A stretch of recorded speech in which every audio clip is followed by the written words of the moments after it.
What's going on, guys? Welcome back to the channel. My name is Nick, and in today's video we will be going over the master key system. We'll be going over part 7, the second half of part 7. In the previous video we went over the first half, and as always this is the book we are reading out of. Nice thin little book, Master Key System by Charles F. Hannell. And just like in all the other ones, guys, we're going to be going over what we will be learning. Go ahead and make myself smaller over here. What we'll be learning, and then towards the end of the video we're going to go over the answers. So 1. How is the material for the construction of your mental image secured? 2. How are the necessary conditions for bringing about materialization of your ideal in the objective world secured? 3. What 3 steps are necessary in order to bring this law into operation? 4. Why do many fail? And 5. What is the alternative? So without further ado, let's get straight into it, guys.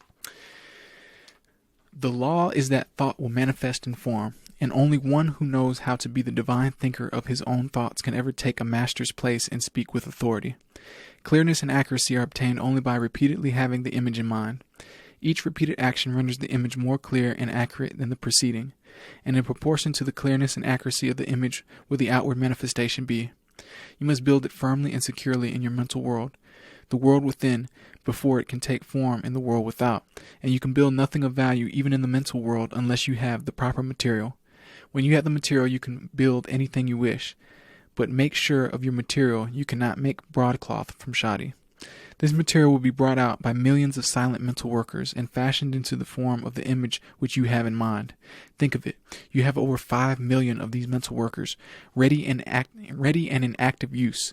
Brain cells, they are called. Besides this, there is another reserve force of at least an equal number, ready to be called into action at the slightest need. Your power to think, then, is almost unlimited, and this means that your power to create the kind of material which is necessary to build for yourself any kind of environment which you desire is practically unlimited. In addition to these millions of mental workers, you have billions of mental workers in the body, every one of which is endowed with sufficient intelligence to understand and act upon any image or suggestion given. These cells are all busy creating and recreating the body, but in addition to this, they are endowed with psychic activity whereby they can attract to themselves the substance necessary for perfect development. They do this by the same law and in the same manner that every form of life attracts to itself the necessary material for growth. The oak, the rose, the lily, all require certain material for their most perfect expression, and they secure it by silent demand, the law of attraction, the most certain way for you to secure what you require for your most and complete development. Make the mental image. Make it clear, distinct, perfect. Hold it firmly. The ways and means will develop. Supply will follow the demand. You will be led to do the right thing at the right time in the right way. Earnest desire will bring about confident expectation, and this in turn must be reinforced by a firm demand. These 3 cannot fail to bring about attainment, because the earnest desire is the feeling, the confident expectation is the thought, and the firm demand is the will. And as we have seen, feeling gives vitality to thought, and the will holds it steadily until the law of growth brings it into manifestation. Is it not wonderful that man has such tremendous power within himself, such transcendental faculties concerning which he had no conception? Is it not strange that we have always been taught to look for strength and power without? We have been taught to look everywhere but within, and whenever this power manifested in our lives, we were told that it was something supernatural. There are many who have come to an understanding of this wonderful power and who make serious and conscientious efforts to realize health, power, and other conditions, and seem to fail. They do not seem able to bring the law into operation. The difficulty in nearly every case is that they are dealing with externals. They want money, power, health, and abundance, but they fail to realize that these are effects and can come only when the cause is found. Those who will give no attention to the world without will seek only to ascertain the truth, will look only for wisdom, will find that this wisdom will unfold and disclose the source of all power, that it will manifest in thought and purpose which will create the external conditions desired. This truth will find expression in noble purpose and courageous action. Create ideals only. Give no thought to external conditions. Make the world within beautiful and opulent, and the world without will express and manifest the condition which you have within. You will come into a realization of your power to create ideals, and these ideals will be projected into the world of effect. For instance, a man is in debt.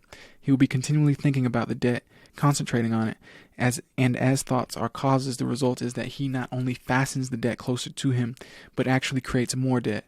He is putting the great law of attraction into operation. With the usual and inevitable result, loss leads to greater loss.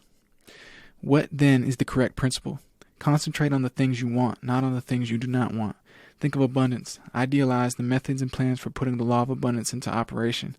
Visualize the condition which the law of abundance creates. This will result in manifestation. If the law operates perfectly to bring about poverty, lack, and every form of limitation for those who are continually entertaining thoughts of lack and fear, it will operate with the same certainty to bring about conditions of abundance and opulence for those who entertain thoughts of courage and power. This is a difficult problem for many. We are too anxious.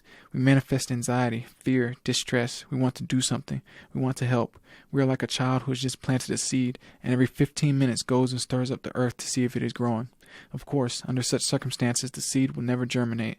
And yet, this is exactly what many of us do in the mental world. We must plant the seed and leave it undisturbed. This does not mean that we are to sit down and do nothing. By no means. We will do more and better work than we have ever done before.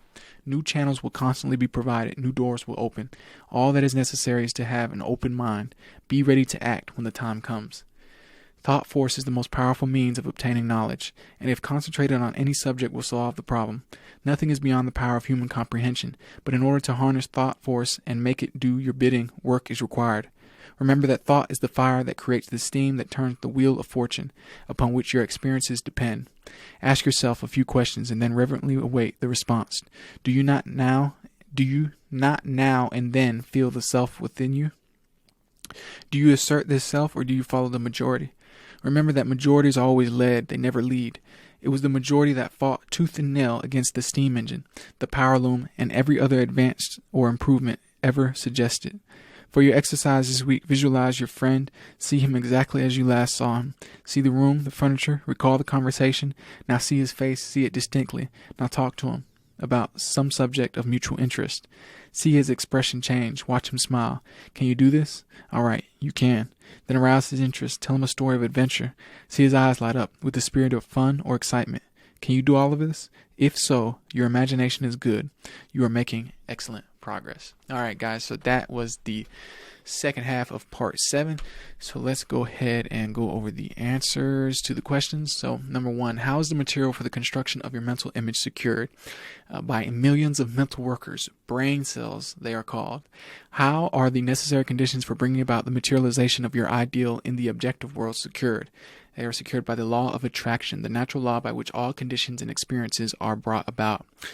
3. What 3 steps are necessary in order to bring this law into operation? Earnest desire, confident expectation, and firm demand. 4. Why do many fail? Because they concentrate on loss, dis-ease, and disaster. The law is operating perfectly. The things they fear are coming upon them. And last but not least, guys, what is the alternative? Concentrate on the ideals which you desire to see manifested in your life. So that is the end of the video, guys. I want to thank you guys for watching once again. Go ahead and smash that like button, tap that subscribe button to help us with our current goal of 1,000 subscribers. And if you have any questions about anything I talked about in this video or any other video on my channel, go ahead and email me directly at info@tycoontalk.xyz or leave a comment in the comment section below. And let me know any topics you want me to cover or go more in depth about in the comment section below as well, guys.